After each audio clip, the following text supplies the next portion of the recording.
Welcome, my name is Matt, aka Road Jedi 88. We are getting into Star Wars Galaxy of Heroes, Mod, Qi'Ra. And yes, she was in the Solo movie. I come from the George Lucas era generation of Star Wars.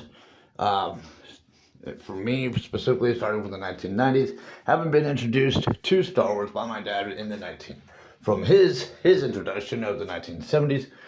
But I mean, I had the 1970s introducing Star Wars to me while I was in the 1990s, of course.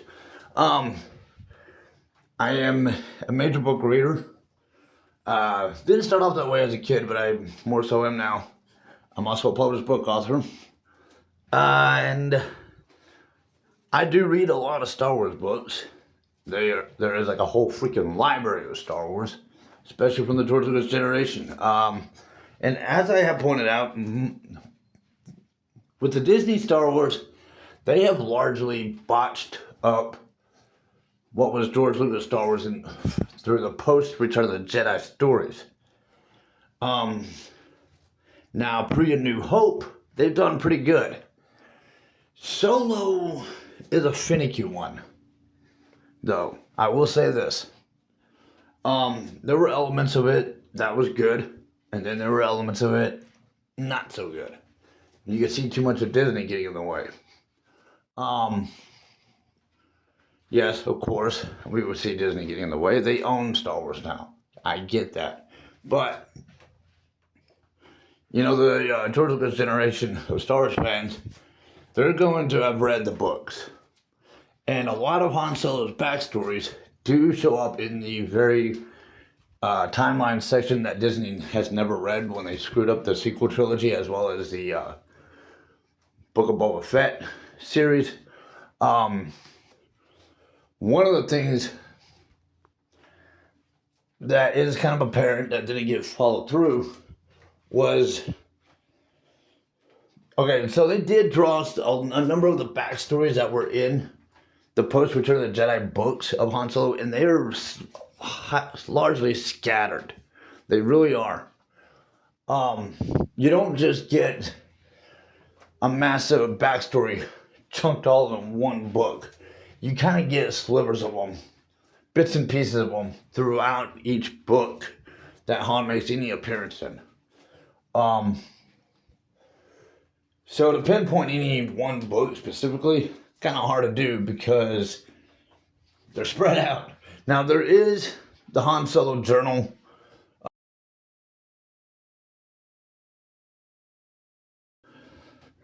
Star Wars Journal Hero for Hire. And it's going to be a strong. Generally, the journals are like the characters that it's journaled by, their POV, their point of perspective of the events that we see in the movies, just coming from their viewpoint. But oftentimes they will give some backstories about themselves as well, just a little bit. There is a case in Jabba the Hutt's Revenge book where Zorba tracks down Lando, trying to find Han, knowing that he was the reason he got freed, leading to his nephew Jabba's death by Princess Leia. He's on a vengeful hunt for Leia. He wants to find her and kill her for killing Jabba. At one point, he does track Lando in one of his casino facilities. I think it was a casino facility that he owned. That Zorba tracked him down to, and you get a little sliver of backstory. It was more focused on Lando, but there was some involvement of Han's appearances there. And like I said, there are so many other books. Like, you'd have to like really work your way through from like the Glove of Darth Vader. You could probably get some in Shadows of the Empire. Just little elements. This is the bridge story between The Emperor Strikes Back and Return of the Jedi. This is the book I recommend that after you get done with The Emperor Strikes Back, don't jump to Return of the Jedi. Detour to this book, Shadows of the Empire, before going to Return of the Jedi. But then in many of the cases from Glove of Darth Vader on to the New Jedi Order book series, which is the last book series written in the George Lucas era generation, just before Disney got rights to Star Wars. And this was actually the book series that was spoon feeding prelude story concepts for what Disney should have been able to work with for their sequel trilogy. When they claimed that there was no fan base. Ironic, you end up with a fan war from a franchise that has no fan base that somehow you managed to get rights to because there was no fan base to have rights to. I mean, come on, think it through. None of that made sense. But anyways, as I pointed out, yeah, we had the movies, we had the games in our generation, but the majority of Star Wars was always in the books. But you're gonna, as far as getting backstories of Han, you're just getting slivers, mostly. And so you kind of have to, it's almost like putting together a jigsaw puzzle about Han. He's a complex character to figure out. He really is. But in none of these books is there ever once a mention about a former love interest before Leia by the name of Qi'Ra. That was very Disney. So was Crimson Dawn, as well as the idea of Aurora Singh having been killed by Trident Vosk in the Solo movie. Supposedly there's fan claims that that was Aurora Singh, that he was killed. How is that possible when she rescued Boba Fett from the Sarlacc pit? Where the Book of Boba Fett TV series never should have happened in place of this book series. Or because of this book series. So yeah, there is no mention of a Qi'Ra. There's no mention of even a love interest. Han Solo was very independent before he met Leia. The backstories of him getting away from, during the Empire to get away from Corellia, from a rough upbringing, is in the backstories. The Kessel Run for a smuggling operation, that's in the backstories. How he won the Millennium Falcon in the Sabacc gambling game from Lando, that's in the backstories. Those are consistent. But the Disney elements that are nowhere in the backstories is the Crimson Dawn, Trident Vosk killing Aurora Singh, and a love interest named Qi'Ra.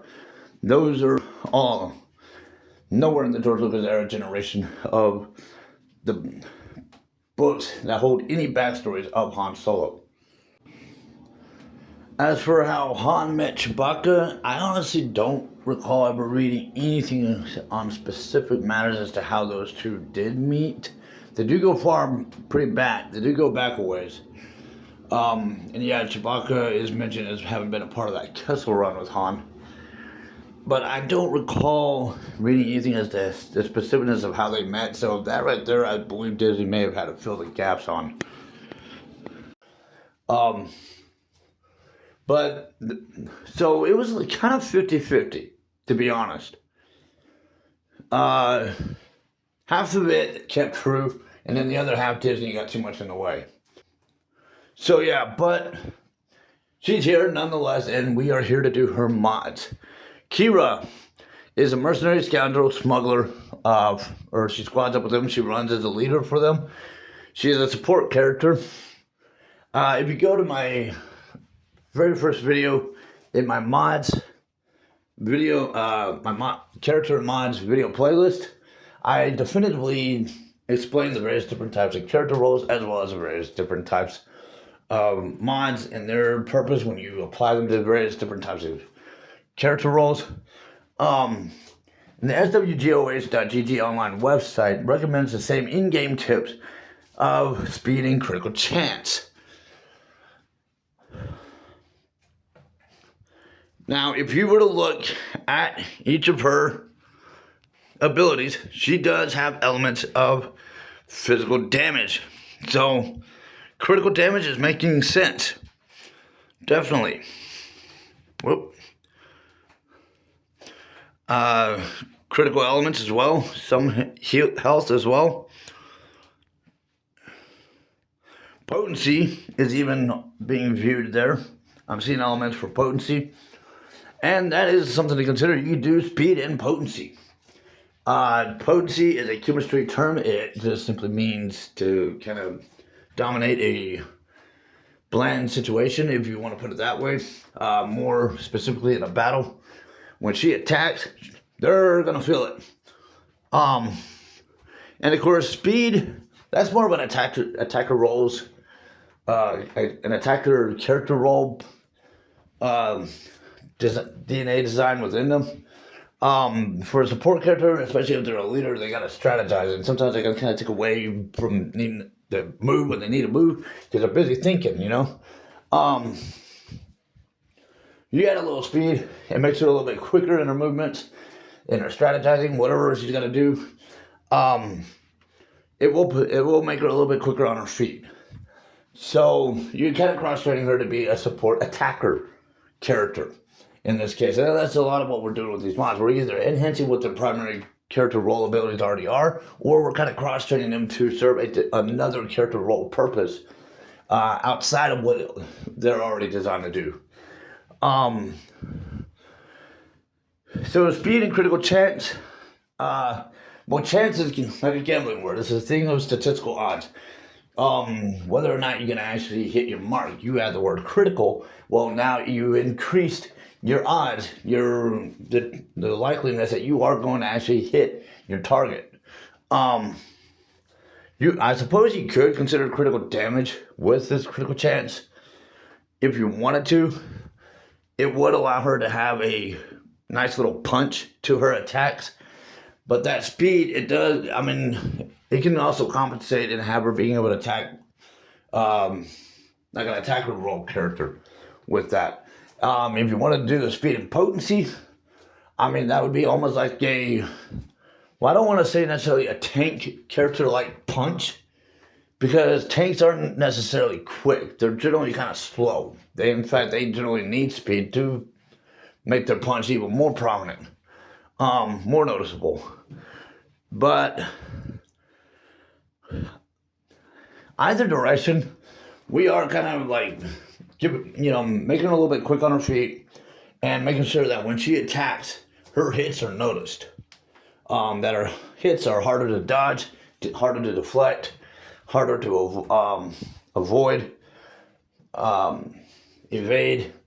We're making sure that they actually get hit, and hard too. So you can go speed and critical chance, or you can go. Really, if it was me, I just now unlocked her, and I simply kind of threw on the mods that was suggested in both places, and it is doable. There's nothing wrong with it. But the more I'm thinking about it, I'm actually kind of leaning in the direction of speed and potency. I feel like with that approach, I mean, forget the critical chance with the potency, you are kind of dominating with your attacks. But since she does kind of come from a lower muscle end of squad character roles as a support character in comparison to that of an attacker or a tank character role, I mean, maybe having the critical chance isn't necessarily a bad idea, because it does increase her odds, because she is likely to still miss her mark without that, especially from a support character role position. So you might kind of play around between the two differences, the idea of speed and critical chance, or speed and potency, and kind of see which plays better in your favor. And of course, it's going to make a difference as to the type of opponents that you're going up against too. That in itself also makes all the difference. If you need to have a backup loadout of mods, assign a backup loadout. And honestly, this is probably going to be the case. The case regarding just about almost every character in the game, anyways. Almost every character, to have a secondary backup loadout of mods. Because, I mean, when you get a preview of who you're going up against next, that's going to give you an indication as to how you need to, the formula of your squad, what characters you're going to want to use, and how you're going to want them positioned, as well as how you're going to want them to be modded up. It's all a thing of formula. When go up against any opponent. So, a number of things to take into consideration before any battle. So that is Qi'Ra's mods for Star Wars Galaxy of Heroes. Subscribe to the channel. Like the videos, comments, questions, suggestions down below. And thank you for following. May the Force be with you.